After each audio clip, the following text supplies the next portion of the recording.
Have you noticed that a good Marvel movie is becoming more and more rare? Whether it's Eternals, Black Widow, Thor Love and Thunder, it seems like something's happened to Marvel, and I think I know what it is. So grab your Marvel t-shirt and your glass of OJ and let's go.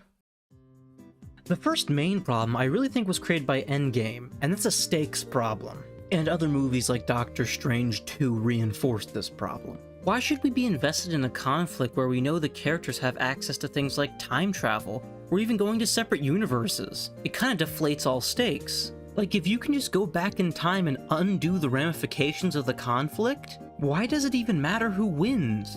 Or even who loses? Infinity War. How could you destroy that great movie? And you might say, Sean, the time travel in Endgame was actually really clever and they explained it very well. It was actually a really good take on time travel. How do they kill a younger Thanos and not have the ramifications of that be that he never assembled the Infinity Gauntlet and did the snap, meaning that they had no reason to go back in time in the first place? But Steve is able to give Falcon the shield at the end of the movie after being back in time and being old. They kind of just gloss over that. There's so many problems in Endgame in such a short period, it's insane. It also doesn't help that this seems to be paradox-free time travel, which is basically free reign to do anything you want. At least in a movie like Back to the Future, they have clear defined rules of what you can and can't do. Endgame just basically gives you a free pass to do whatever you want. And I wouldn't even really have a problem with it if it didn't break its own stupid rules. Like when Steve stays in the past. Think about it. If you travel to the past, that past becomes your future. And your former present becomes the past, which can't now be changed by your new future. Exactly. If the past can't change your present and that becomes an alternate timeline, this Falcon should not be meeting Steve. It should be an alternate timeline version of him. Because he went back and changed the past by being there. If this Steve can talk to Falcon, there's no reason why Thanos' death shouldn't change reality. There's also this shot that really annoys me. Could we not assume that that's what he was going to do? You know, the thing he talked about in every one of his movies? You know, we need to show that there's a ring on his hand, or else you won't get it, you freaking idiot. It also really sucks that they undid Infinity War. Like, the emotions you felt, the stakes in Infinity War were so high. When you saw Spider-Man die, you felt something. But for all intents and purposes, it basically never happened. That was all undone by science magic. And over the more recent movies, it's gotten worse and worse, like in Doctor Strange 2. Wanda turns Mr. Fantastic into frickin' silly string and gives Charles Xavier a stroke. Like, they don't even care about them. They're cannon fodder to be killed in this stupid fucking universe we'll never go back to. It doesn't even seem like the characters in that universe care that the other characters died. They don't even react, really. It's almost like they know that they can be brought back at any time if the writers need them. Just a confusing thing, it's the same actor as Professor X, so does that mean that's the real Professor X? Things like that are confusing because Mr. Fantastic is not the Mr. Fantastic from the original Fantastic Four movie, it's frickin' Jim. But Professor Xavier is Patrick Stewart from the original X-Men movies, so that's confusing. But regardless of that, if you watch Endgame as like a shit scrambling moment trying to figure out how to undo Infinity War because they didn't realize how much money it would make, and that they just wrote themselves into a corner, everything starts to make sense. Whether it's the stupidity of destroying the stones with the stones, the rushed discovery of time travel, and the exuberant fervor they seem to embody just trying to as quickly as possible bring everyone back that they killed.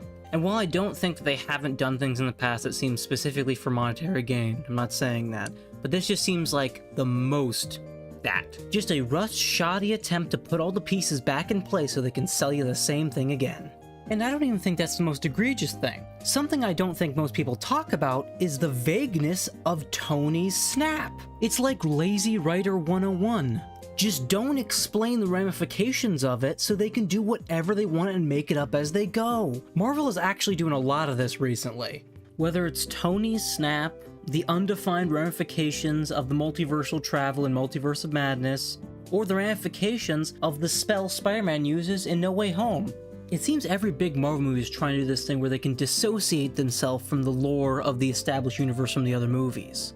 Which is really interesting because it's the opposite of what they tried to do originally. And it really kind of exposes a problem with the interconnected universe idea, and even the multiverse idea.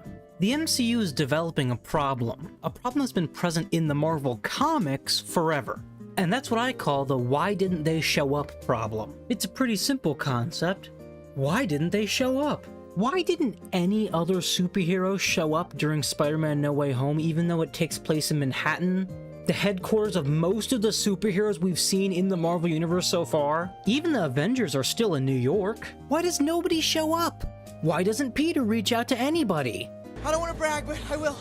I was in the Avengers. The Avengers? Yeah. That's great! Thank you. What is that? Why didn't you call them then? You can't tell me Happy Hogan doesn't have their number. You can't tell me you don't know some of them. Call anybody. You literally met Matt Murdock in the beginning of this movie. He's obviously a superhuman, or was catching the brick perfectly flying 80 miles an hour while blind. Not enough evidence for you. DC has actually been kind of smart about this. Like, you can have your Justice League movie where they all team up, but then there's like Matt Reeves' Batman, where it doesn't really feel like it's connected to anything else.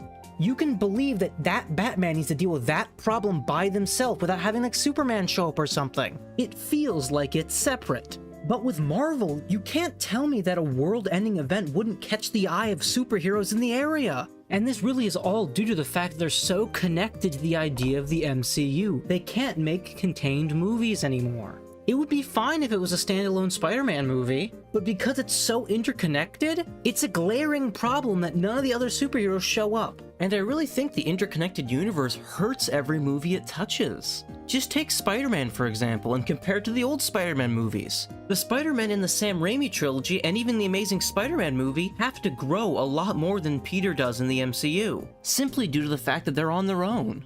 But MCU Peter gets his hand held through every one of his movies. It's almost like the writers think he can't carry his own film. And really, No Way Home is a perfect example of that. It's literally just the two better Spider-Man explaining to Tom Holland how to be a better Spider-Man. And they wouldn't even had to do that if they just focused on him growing naturally instead of like putting him on the Avengers and shit. Their focus has been skewed since the very beginning. He was introduced in a Captain America movie, for gosh sake. And because of that, he has the weakest origin out of all three of the Spider-Men. There's no Uncle Ben, there's no robber he didn't stop, there's not even a well-explained reason for why he even is Spider-Man. Look, when you can do the things that I can, but you don't, and then the bad things happen, they happen because of you. They think this makes him sound noble, but I really think all it makes him seem is unrealistic. He's too good with no growth. It's obvious that the focus was not to establish him as a well-rounded character, but to get him as a prop in Civil War. Just another casualty of the MCU. And the problem just keeps growing and growing. The writing's on the wall for a reboot of the MCU. But the problem is, you can't reboot the MCU because the MCU is the problem. Interconnectivity is poison for an engaging story, especially when you're dealing with characters that have so much power. Because all that's going to happen is that the more powerful person comes around, and then you need to raise the stakes, and then the stakes get raised again, and then the characters below that get left behind, and then they have to raise their stakes. A perfect example of this is the fact that Spider-Man Homecoming is about frickin' gun runners, and Spider-Man No Way Home is about saving reality. It took 3 movies to get to saving reality. I guess they think that the friendly neighborhood Spider-Man can't hold its own film, even though it's been done 5 times. To great success. But I'd rather just stay on the ground for a little while. Friendly neighborhood Spider-Man. Somebody's gotta look out for the little guy, right? Sadly, I don't think this is a problem that can really be solved. They're just too connected to the ideas of the MCU and time travel and multiverses. They're planning 2 phases ahead, for gosh sake. It's a locomotive that keeps picking up steam more and more to the point where it's going to go out of control and it's going to derail, but the writers don't think that's going to happen. They don't seem to see that their movies are falling out of favor with fans, critics, and even the box office.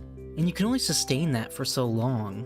I know it feels like Disney has infinite money, but they don't. It also doesn't help that their movies are pissing away a bunch of money too. And it's really a shame because I like Marvel a lot, but in its current state, I have no clue what the future is for this thing. It could be dead in 10 years, or it could be bigger than ever. But for right now, all I can say is that Marvel is a huge problem, and something needs to change.